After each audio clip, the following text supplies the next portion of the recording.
Hi there, in this video I'll be going over the best 10 automatic farms you should build in a new Minecraft world. The order of the farms will be least effort to most effort, and for each of them I'll be showcasing the farms in the SMP I'm standing in right now, and I'll talk about why we chose to build them and how they have benefited us.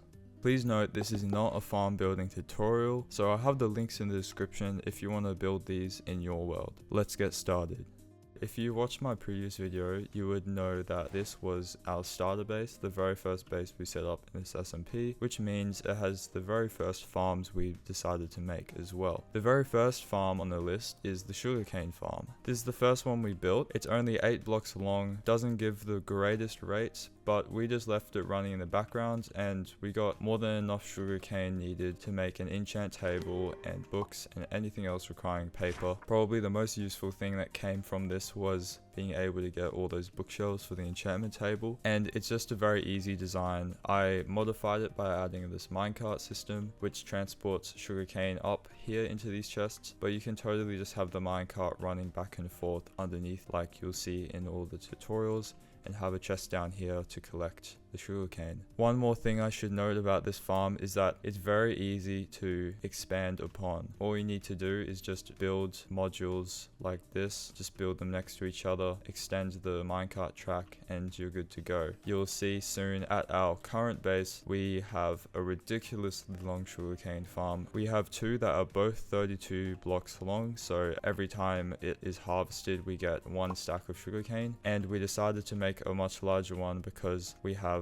an elytra and we need the paper for firework rockets and not just an enchantment table. We have sheep shearers next on the list. Probably the most useful part about having, there you go, it just went off, but having the automatic sheep shearer is that you never have to go around shearing sheep. You just have a bunch of wool which can be used to make beds. Beds are very useful really early on, but after that, what are you going to do with all this wool? Wool is a good building material since you can dye it so many colors, but also later on you can use beds to find netherite in the nether through the bed bombing method. And honestly, it's just so easy to build. This is like 10 blocks, so I don't know why you wouldn't just spend the 10 minutes building one of these, and then you never have to worry about collecting wool again. Moving on, going to our new base where we have most of our farms. Another really easy farm to make is a chicken farm. You've probably seen this before. It's a very classic design. Basically the chickens will lay eggs.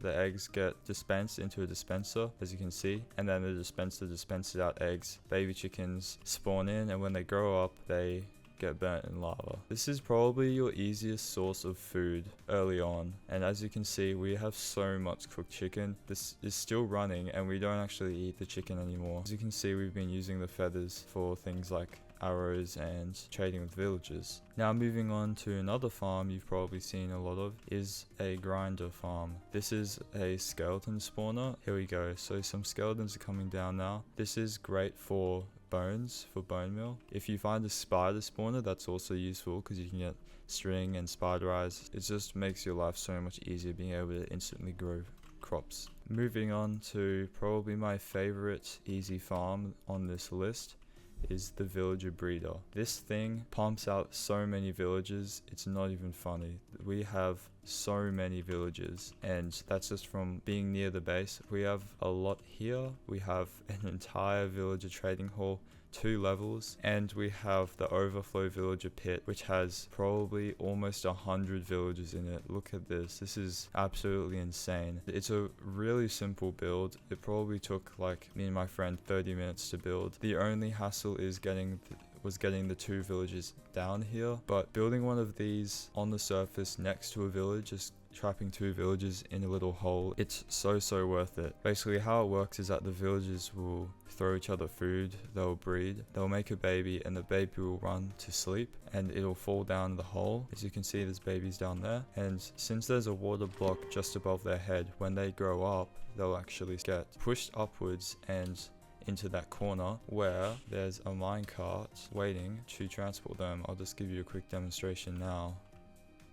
and off he goes into the overflow pit. Just overall, villagers unlock so many resources and are a great progression skip. Probably the best example of this would be the armorer, being able to buy a full set of diamond armor. You can ignore the enchants, because if I just buy these boots and I'm breaking one, that's not the best enchant, is it? So we can go to the grindstone and just make that a fresh pair and enchant it with the prot 4. So look at that, prot 4, depth strider 3, unbreaking 3. That cost me 3 lapis, 3 XP levels, and 1 singular emerald. Other notable villager trades would be the cartographers, getting access to all these different maps, which you can only get access to from villager trades, and of course librarians with all of the useful enchants in the game. And then we have golden carrot trades for food, which is great. With unlimited villagers, you'll also be wanting unlimited emeralds, right? Well, that's where this tripwire hook duper comes in. This is a heavily modified version. This is actually completely automatic, as you can see, so that's pretty cool. I don't know if there's one like this on YouTube or not. This thing is ridiculous. This is so overpowered. We have 2 of them and we ran this for under an hour and we got so many tripwire hooks. I've cured all of these villages and look at that, 3 tripwire hooks for a single emerald, meaning as you can see with a couple stacks of tripwire hooks, getting emeralds is no problem.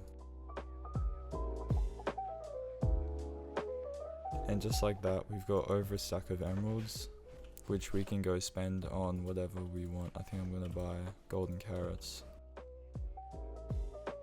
Just like that.